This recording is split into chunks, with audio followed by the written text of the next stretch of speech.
you're watching this, I'm dead. Batman is dead. No, that's not a quote from my review of The Batman from earlier this year. It's a major plot point in Gotham Knights, the non-canonical spiritual successor to the Arkham series. It's a bold move, and also the game's biggest weakness, as I quickly realized that a world without Batman was not a world that I wanted to be in.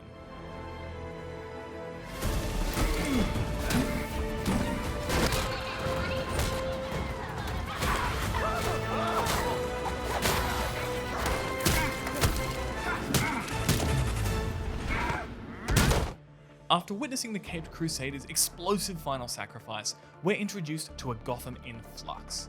Crime is rising, villains are thriving, and the Bat family is cracking more wise than cases.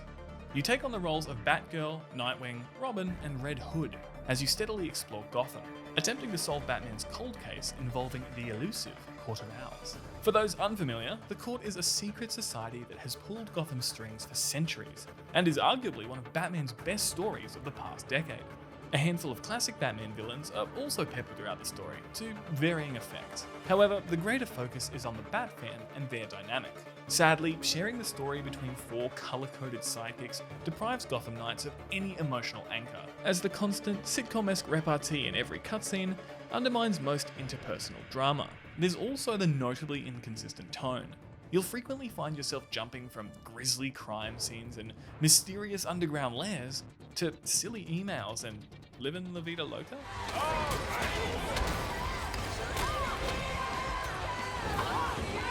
Given the Court of Owls set up as an omnipresent secret society, I'd love to have lived in any form of meaningful tension for more than 2 minutes at a time. This is a lot of blood.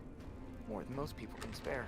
Gotham Knights' open-world city is explorable on nightly patrols, during which you'll thwart crimes, follow leads, and complete various filler activities. To navigate the sprawling map, the largest Gotham city in a video game, your chosen hero is equipped with an onerous grappling hook, as well as the laughably slow bat cycle. A glider can be unlocked by completing a series of challenges for each character, but unless you prioritize doing so early, you'll spend most of your time mashing the grapple button, or pretending the speed lines at the corners of your screen are somehow making the bat cycle go faster. I audibly groaned at the size of the map, a sound that echoed upon being told I had to jump around scanning drones to unlock quick travel points. Good work! Other than collecting trivially placed batarangs and stopping petty crimes, there's just nothing worthwhile to do around Gotham, rendering the city an obstacle rather than a playground. Being forced to return to the Belfry for cutscenes and gear upgrades further hindered the pace, and made me feel more like a magpie than a bat. Unfortunately, the controls and character movement are also poor, which is accentuated during time trials. I frustratingly failed a simple challenge multiple times due to wrestling with the awful grappling system, which locked onto everything but the surface I was aiming for. Verification failed. Please repeat the sequence. Yes, please, one of Batman's favourite words.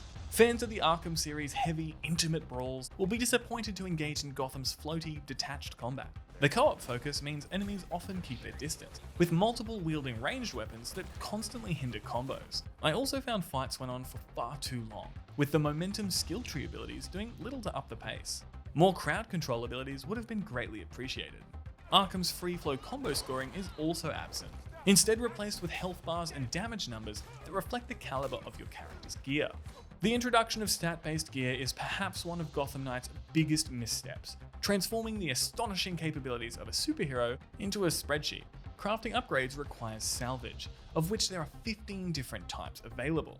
Different enemies drop different types of salvage when defeated, but due to the poor art direction, it's not always easy to see the tiny cubes littering the ground. There is nothing in the identity of Batman as a franchise that inspires collecting industrial solvents in order to craft slightly better darts. So why is it here? From arbitrarily opening chests containing gear mods to the upcoming 4-player raid mode, it's all eerily similar to Marvel's Avengers' recent attempt at co-op hero action. And yet, despite the poor reception of that game, no attempt at course correction seems to have been made to save Gotham Knights from a similar fate. Admittedly, I was impressed by the wealth of costume options available for each character. There were several great designs and deep cuts, all of which were usable without any stat penalties. I also appreciated the energy of the action cutscenes, as well as some key story moments that were directly inspired by the original Portobello's comic. There is evidence of love and passion strewn throughout Gotham Knights. It's just constantly obscured by poor decisions that hinder the core experience. This city is going to the birds, I swear. Though being fully playable in 2-player co-op, I spent most of Gotham Knights zipping about the dull city alone. During this time, I encountered several glitches, crashes, and performance issues that made slogging through the game an even greater chore. Pairing this with the poor controls, uninteresting story, and a lackluster use of Batman's rogues gallery, I'm starting to think Batman had the right idea. Pass.